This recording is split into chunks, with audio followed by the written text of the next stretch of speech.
Financial മാനേജ്മെന്റിലെ capital budgeting എന്ന് പറയുന്ന പാർട്ടുമായിട്ട് ബന്ധപ്പെട്ട് വരുന്ന പ്രോഫിറ്റബിലിറ്റി ഇൻഡെക്സ് എന്ന് പറയുന്ന ഒരു പാർട്ടാണ് ഇന്നത്തെ ക്ലാസ്സിലൂടെ നമ്മൾ ഡിസ്കസ് ചെയ്യുന്നത്.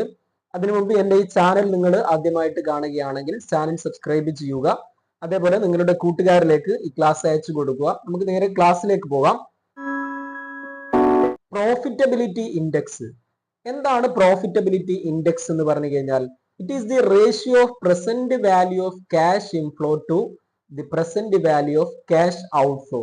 Okay, അതായത് പ്രോഫിറ്റബിലിറ്റി ഇൻഡെക്സ് എന്ന് പറഞ്ഞു കഴിഞ്ഞാൽ it is the ratio of present value of cash inflow to the present value of cash outflow. അതായത് present value of cash inflow divided by present value of cash outflow ആണ് profitability index എന്ന് പറയുന്നത്.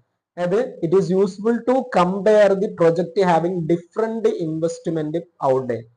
എന്താണ്? Cost, different cost ഉള്ള പ്രൊജക്ടുകൾ, different investment outlay വരുന്ന പ്രൊജക്ടുകളെ compare ചെയ്യാൻ വേണ്ടി നമുക്ക് പ്രോഫിറ്റബിലിറ്റി ഇൻഡെക്സ് ഉപയോഗിക്കാൻ പറ്റും എന്നുള്ളതാണ്. ഓക്കെ, പ്രോഫിറ്റബിലിറ്റി ഇൻഡെക്സ് എന്ന് പറഞ്ഞു കഴിഞ്ഞാൽ it is the ratio of present value of cash inflows to the present value of cash outflows. Okay, അതായത് profitability index is equal to എന്താണ്? Present value of cash inflow divided by present value of cash outflow ആണ്. Present value of cash inflow divide by present value of cash outflow. Just നമുക്കൊരു question base ചെയ്തുകൊണ്ട് profitability index എന്താണെന്നുള്ളത് മനസ്സിലാക്കാം. അതായത് project X and Y are having initial investment of ₹50,000 and ₹1 lakh respectively.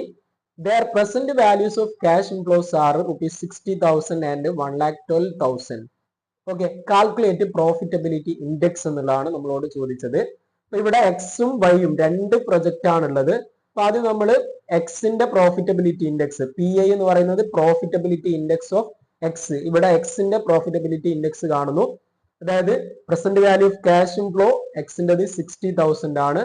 Cost വരുന്നത് എത്രയാണ്? 50,000 ആണ്. അപ്പൊ 60,000 ഡിവൈഡ് ബൈ 50,000 കണ്ടു കഴിഞ്ഞാൽ നമുക്ക് ആൻസർ എത്ര കിട്ടും? 1.20 എന്ന് കിട്ടും.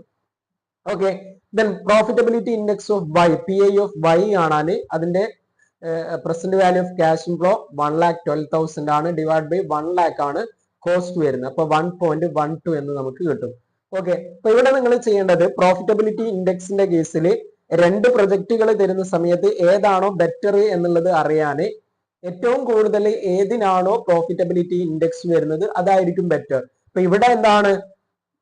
പ്രോഫിറ്റബിലിറ്റി ഇൻഡെക്സ് എക്സിൻ്റെതാണ് കൂടുതൽ വരുന്നത്. അപ്പൊ ഇവിടെ project X is better than project Y. Okay, വൈയേക്കാളും ബെറ്റർ ഏതാണ്? പ്രൊജക്ട് എക്സ് ആണ്. ഇനി ഒരു പ്രൊജക്ട് മാത്രമാണ് തരുന്നതെങ്കിൽ അവിടെ പോസിറ്റീവ് വാല്യൂ ആണ് കിട്ടുന്നത്. അതായത് 1 കുറവാണ് വരുന്നതെങ്കിൽ അതിനെ റിജക്ട് ചെയ്യുക, 1 കൂടുതലാണ് വരുന്നതെങ്കിൽ അതിനെ ആക്സെപ്റ്റ് ചെയ്യുക എന്നുള്ളതാണ് ഈ ഒരു accept rejection criteria, selection criteria വരുന്നത്. ഓക്കെ, അപ്പൊ ഇതാണ് പ്രോഫിറ്റബിലിറ്റി ഇൻഡെക്സ് എന്ന് പറയുന്നത്. പ്രോഫിറ്റബിലിറ്റി ഇൻഡെക്സ് എന്ന് പറഞ്ഞാൽ present value of cash inflows divided by present value of cash outflow ആണ്. ഓക്കെ, അപ്പൊ ഇത്തരത്തിലുള്ള ക്വസ്റ്റ്യൻസ് നിങ്ങൾ മാക്സിമം വർക്ക്ഔട്ട് ചെയ്ത് നോക്കുക. വീണ്ടും പുതിയൊരു ക്ലാസ്സുമായി നമുക്ക് കാണാം. Thank you.